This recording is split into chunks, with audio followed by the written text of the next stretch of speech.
Hi, my name's Dee and welcome to Untitled Tarot and welcome to your new moon readings for the new moon in Cancer, 10th of July GMT, like really early in the morning, 1 in the morning, so 9th of July for a lot of the rest of the world.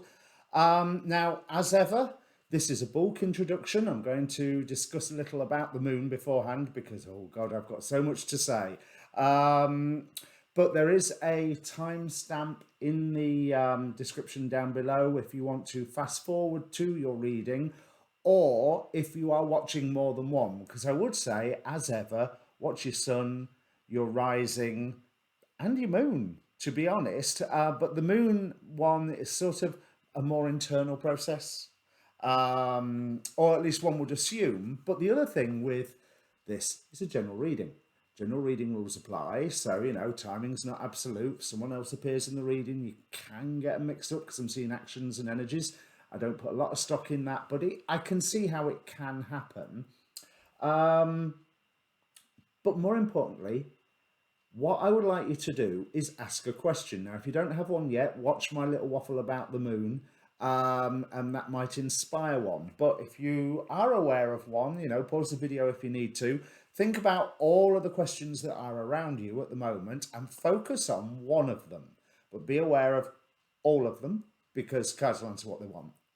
There's, obviously, as a YouTube channel, please hit that like button while you're here, or if you like my analysis of the moon and the new moon events, let's put it that way, then hit that subscribe button. There will be more and they are only going to get better because, as I say, I am not an astrologer. I am learning this stuff, but my God, it doesn't end and it's fascinating. So I want to thank you to all returning subscribers, and also point out that I will be doing a show with astrologer David Fisher about the astrology from a Hellenistic, with David from a Hellenistic astrology point of view. And just remember, it's a general reading I'm about to do here. Don't give away your power. If the reading is for you, which there's a past and a present always, well, actually this time it's more of just a present. But if the present doesn't fit, don't try and make it fit. Now, this time I've been led to use the Steampunk Tarot. Now, I've actually got 3 decks called the Steampunk Tarot, but this is a big box one from Tuttle by John and Caitlin Matthews. And the more I work with this particular deck, the more interesting it gets because it's got elements of, whereas the in-between tarot has sort of the space in between each card, this one, the minor arcana seem to be combinations, like a combination of wands and pentacles, or a combination of cups and swords, or a combination of the other 2 ways of doing it, which my brain's gone completely blank for a second there. But anyway, like I say, if you're wanting to get a personal reading from me, there is a link in the Facebook, in the description, a link for the Facebook page down below. Let's get my words in order. You can contact me there directly because it has got an inbox. There's a link tree down there if you prefer another way. Facebook's really the best way to do it. Right, let's get on about this moon. You'll have to forgive me. I'm going to stop looking at the camera. I'm not used to having it quite so close. So as I look at the screen, you're going to really notice the difference. So this new moon is occurring in 18 degrees Cancer, 18 degrees and 1 minute. So there's an element of numerology 9, rebirth, or at least I always see 9 as rebirth. If you think about how you collapse numbers in numerology, the 9 always disappears, but it's always there. It never really leaves. It's like this supreme force behind each number. Now, 18 degrees Capricorn is within the arc of the angel Yael, or the Goetic spirit Ipos. Let me just change pages so I've got the notes up here, and of course I haven't written anything about Epos. That was clever of me. But by day it is ruled by the Goetic spirit Goujon, or by night Vual. Now Vual reveals the past, the present, and the future. You know, he reconciles enemies and brings love to a relationship. In medieval, wonderfully sexist speak, it says the love of a woman to a man. He creates friendships and ensures esteem. He knows all and can manipulate time.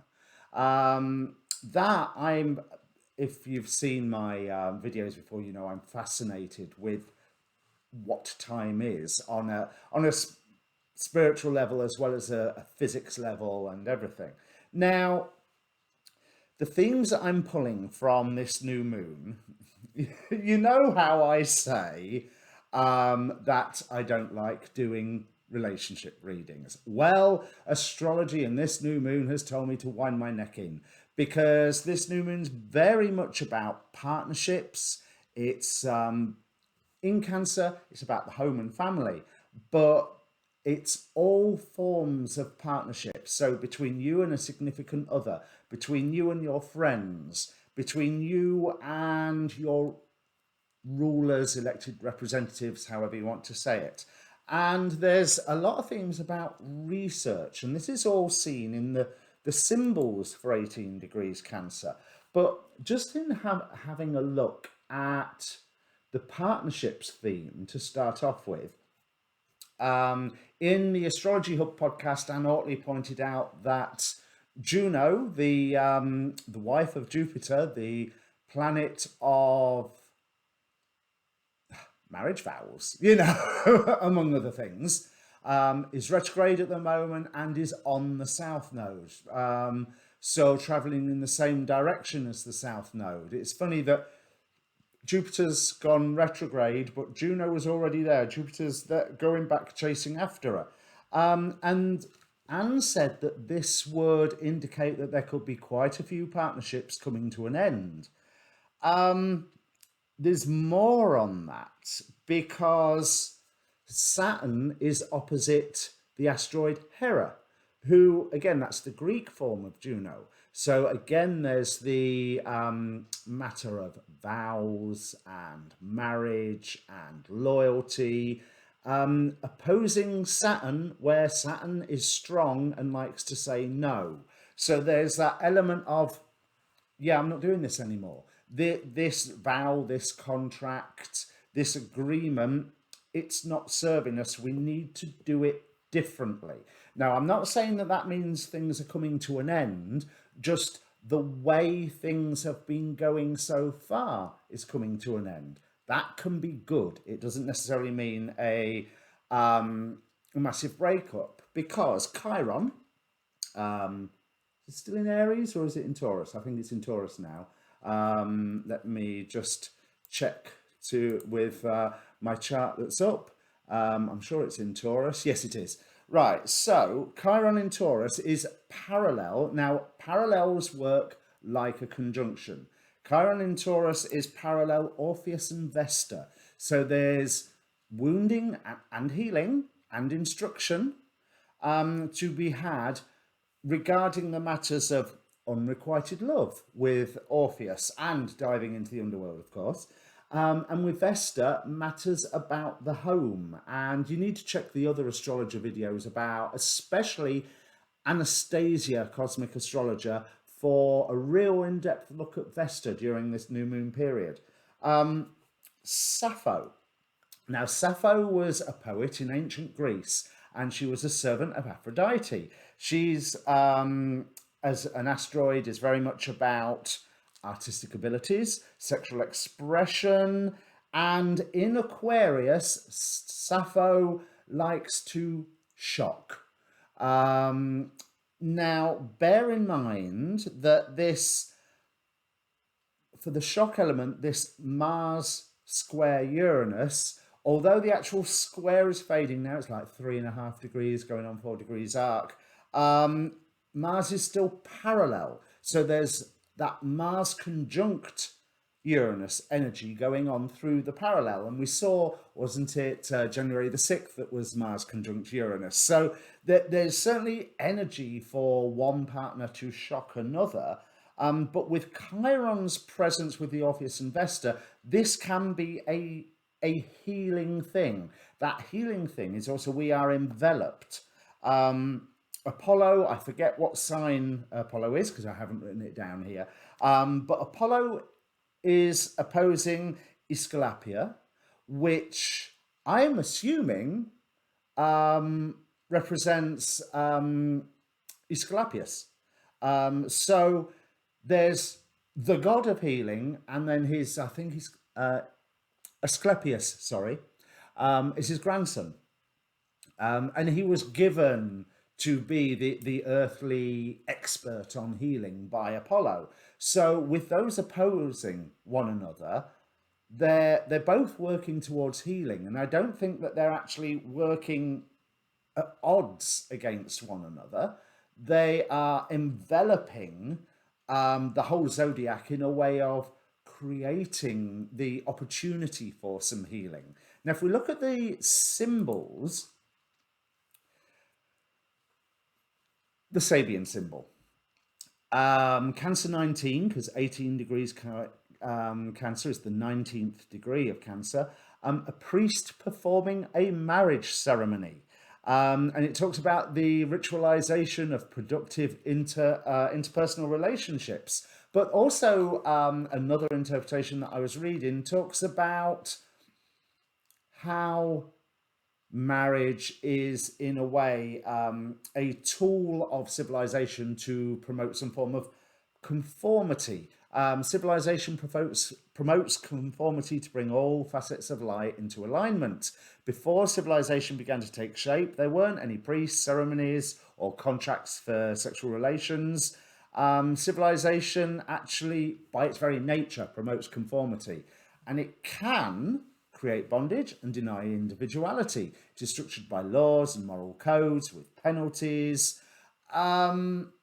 So this is something that you can take advantage of, or here may well be something that will get challenged with that Mars-Uranus energy, because it's interesting that Mars being semi-sextile the moon, they can't officially see one another when they're next to one another like that. So it's quite possible that they will be working not necessarily at cross purposes, but pursuing totally different agendas. Now, I also want to say that there's a big note about research. Let me see, the Charabel degree is a man with a very old looking book before him. It has the appearance of Sonic Ancient Record. I think that might be a misprint here that I've got, but that's what it says, Sonic Ancient Record. But the book denotes a studious person, and 18 degrees Cancer, if you have that in your chart. It can denote a studious person, a profound thinker, one capable of grappling with abstruse studies. And it's study for the sake of study rather than study in order to publish or to be heard or to be a renowned expert. But there's a lot of expertise getting unleashed. This is backed up by the Kosminski degree symbol, which is an old man sitting alone in semi-darkness with an old book before him from which emanate bright rays of light. So there's this search for the truth within this 18 degrees Cancer degree, which I think is absolutely beautiful and very, very needed, especially during this time where partnerships and agreements are, well, astrologically under pressure.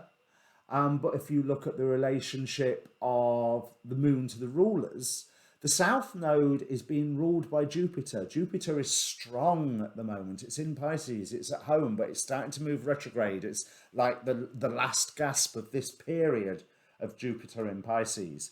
And that implies, I think we'll be discussing this with David, but it implies that leadership can be doubted, that that there can be a lot of force from the people of wanting to know the true facts, but again with a healing level, because I've just noticed as I'm going through this, the Safarial degree symbol, now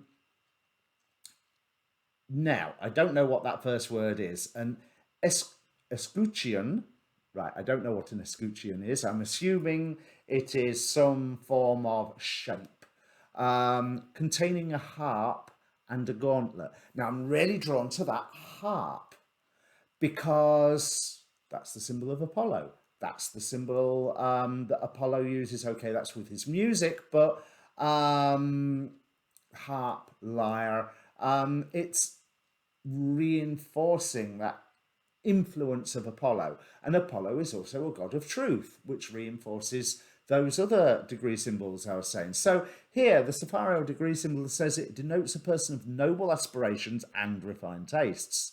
As an interpreter of others' works, he would shine. In the character, there is a particular mixture of gentleness and irritability, of playfulness and gravity, which can render the native of this degree more difficult to deal with. So that's from a natal interpretation, but we're seeing this same vibration of let's get to the truth, let's check all the agreements, and let's cancel the ones that are useless and cancel the ones that are rubbish. Now, if that has not, because I could talk for a lot longer about this, but if that has not given you fuel for a question, if you didn't have one already, then well, I don't know what will. Because we're always, it's human nature, isn't it? Is this partnership good for me? Whether it's between us and our employer, our partner, our leaders. I mean, hell, we get to test that ever so often, hopefully, while voting rights, well, when voting rights are available. So ask your question, take that moment.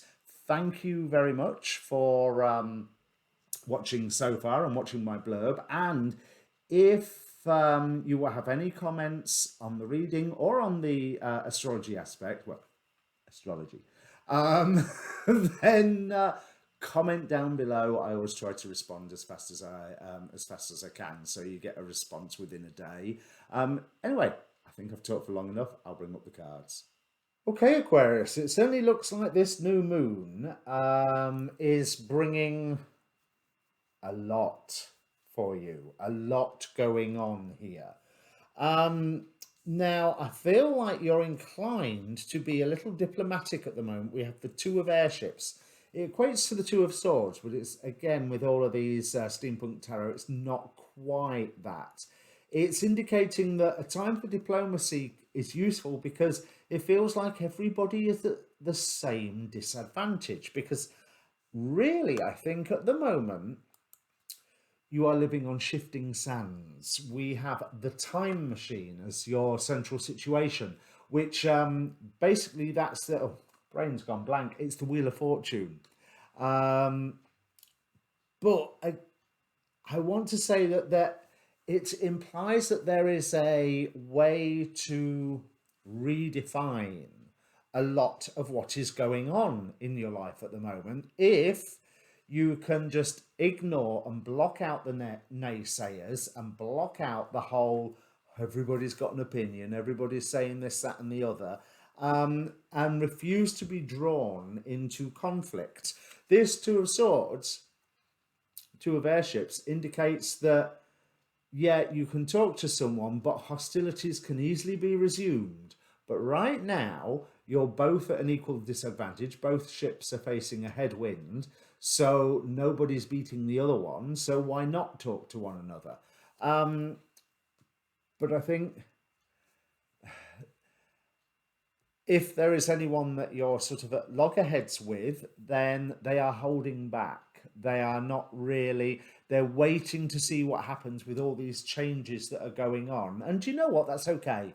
That's what they want to do. Either that or their actions are entirely confusing to you, in which case, let them get on with it, their choice, their lives. And this is what that guardian angel of maturity is saying. And I think you're going to get to see plenty. I'm not going to turn around and say that you're going to be drawn into a lot of drama, but I think you're certainly going to see quite a bit of drama going on. And with this Two of Engines, that should be Two of Pentacles, but I always looks to me like it's they're building a device to break through into another reality. And I think there is that, can I have a new reality, please? This one's broken, sort of feeling going on here. But I would enjoy the show, and very much be a witness to what's going on inside and outside of you at the moment as all these changes are unfolding. The reason I say that, we have from the Oracle of Heaven and Hell, Menadel, representing inner and outer work, and this message is backed up again by the Wizard of Awareness, who was saying, be a witness to what's going on in the world around you, but be a witness to what's going on in your own internal world as well. So you don't have to get carried away with any of your own thoughts, worries, apprehensions, because other people are confusing at the moment, or they're just not taking action anyway. So the ones that aren't taking action, that's fine. The ones that are confusing, just watch. I think you're going to find it at a minimum entertaining, and at a maximum highly beneficial, of just standing back and seeing what other people around you are coming up with. In the meantime, do build some of those bridges. That's one thing this Two of Airships is saying, that you have the ability right now, so make the effort. Now, what Spirit's bringing in here, we have the Captain of Engines. Now, this would be my favourite card because it is the King of Wands. However, with this card, it's a bit like Morpheus of what do you call it? The Matrix. But also, he's sat in, and I'm saying that just because of the outfit and the sunglasses, but he's sat in a dome atop a giant robot in front of an army of giant robots. So there is something coming in that is enabling you to manifest something that you are wanting to go on in your life, because you are given that you are recognized for what you're trying to achieve, and you are given forward motion, you are given motility. This Three of Engines is sort of a cross between Three of Wands, i.e. your ships coming in, reacting to plans that you've already done. Because let's face it, you've already gone through a whole host of options and no doubt turned down a lot of them, because you're just like... And the weird thing is, I get the distinct impression that you didn't necessarily go for the best looking option. You went for the option where you, rather than, I'm going to go that way, I can do all of that, you've gone further, I'm going to go that way, I can do most of that, and there's a lot of opportunity for me to learn more stuff down there. So that first path was just, I'd be bored within 5 minutes, I need the challenge. And this is what this Three of Engines is saying, that you've been recognized with this because you have been given some form of guiding light, some form of sense of, this is where I want to head to. And this is backed up by this Sun card from the Energy Oracle. Now, as you probably noticed from the shuffle video, a lot of cards wanted to come out of the Energy Oracle. So let's start from the top. Attachment. There is still something that you are letting dictate some of your actions, or some of your goals, or some of your reactions, some of your feelings. And that in and of itself is going to be highlighted while you are standing back and witnessing. So it may be that you see something in someone else's actions where you're going, oh yeah, they're doing that because they're really still attached to this thing, and oh, sugar, that's exactly what I do. So there's a lot to be gained from the people watching during this period. and there's someone that you can talk it through. It may be that the thinking woman card here, number 47, it may be that you are finding a voice yourself. And with the symbols around this new moon, there is a lot about research and learning and developing expertise. But this thinking woman can be someone who is encouraging you to speak your truth, or you finding the ability to speak a truth, or someone who's introducing you to a whole new world that makes you go, oh, this is fascinating. How's this bit work? What's that bit do? You know, you're one step away from what does this button do, but rather than what does this button do, it's all the prep work in the meantime. So by the time you encounter the button, you know perfectly well what it does and how it works. Contract. So there's an element of justice there. And what I'm feeling with that contract card, I didn't look it up, because I'm feeling like you get to the point where you finally get to do something you agreed to do. And I think that this is a promise that you've made primarily to yourself. So it might be a soul contract type thing. It may be one day I'm going to buy a house for my parents. One day I'm going to stand on top of the Eiffel Tower, whatever it is.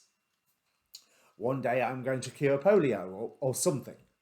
And I think you have the ability to fulfill that contract in the wake of all the, I don't want to say chaos. I mean, the Wheel of Fortune can be quite a chaotic time.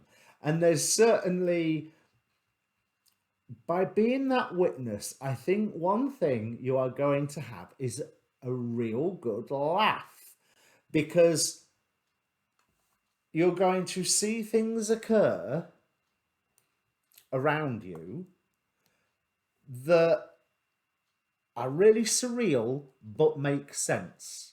It's like, well, if I had thought last Thursday that such and such would have happened and I'd have understood it, there's and you can see the comedy aspect, you can see the surrealness of it all, but it also is, there's that sense of everything slipping into place. And what this appears to be doing, which you're able to use this as a fuel for your own creativity here. And what this is also doing, this is Woman Holding a Heart.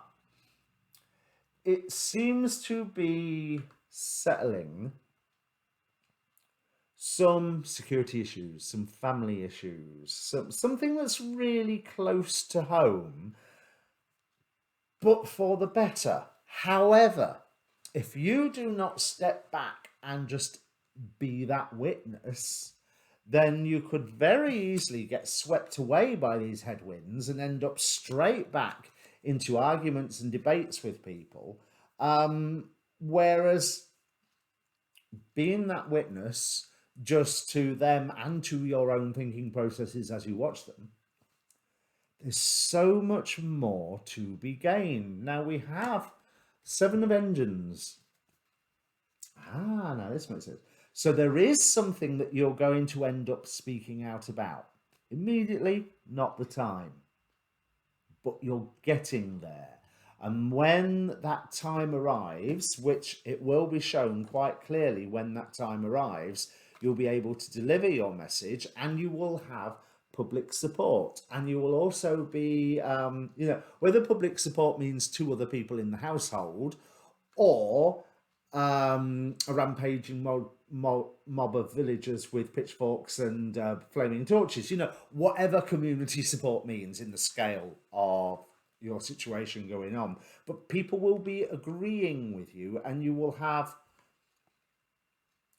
a certain level of expertise and a certain level of resources at your disposal to be able to make your point and say, right, this no more. I've agreed that I will sort this out this lifetime. And all it's going to take is a little bit of creativity and that acknowledging that with all these changes that are going on, as ludicrous as some of them seem, you're pretty safe. You are reasonably secure. The things that you need to take action on will come very plainly obvious, but you do not need to be getting into endless debates and endless arguments. Like this final statement, when you speak out, you're not speaking out in a debate. You are just speaking out. You're going, this is my truth, this is what I believe, or that is wrong, or what have you. And it's not an argy-bargy, a to and fro situation. It's like a press release. You can't talk back to a press release. You can offer commentary on it, but you can't talk back to it. So, there's where you get to stand up and say, this is my policy, or what's the phrase at the Constitution? These truths we hold to be self-evident, and it's that sort of gravitas with your statement of this is what it is, and there's either going to be people that agree with you anyway, or a lot of people that will just go, huh, yeah, you're right. Which I think is a good thing, but that's going to take a bit of time. Allow the chaos, and there's new people coming in for you here as well, with that thinking woman and with the unexpected visitors. I think you're going to find support, almost therapeutic support, from a curious place, from somebody entirely new. So hope that makes sense, Aquarius, because that's what I see. So if this means anything to you, please do comment down below, because I like to know that these readings get to the ears that they're supposed to get to. Obviously, go watch your moon, go watch your rising, hit that like button, press subscribe while you're passing. There's a link down below for the astrology. Grab a pen and paper, you might want to make a list. There's the link down below for looking at the astrology of the new moon with astrologer David Fisher. And otherwise, I think the next time I'll see you will be the full moon. See you later, Aquarius.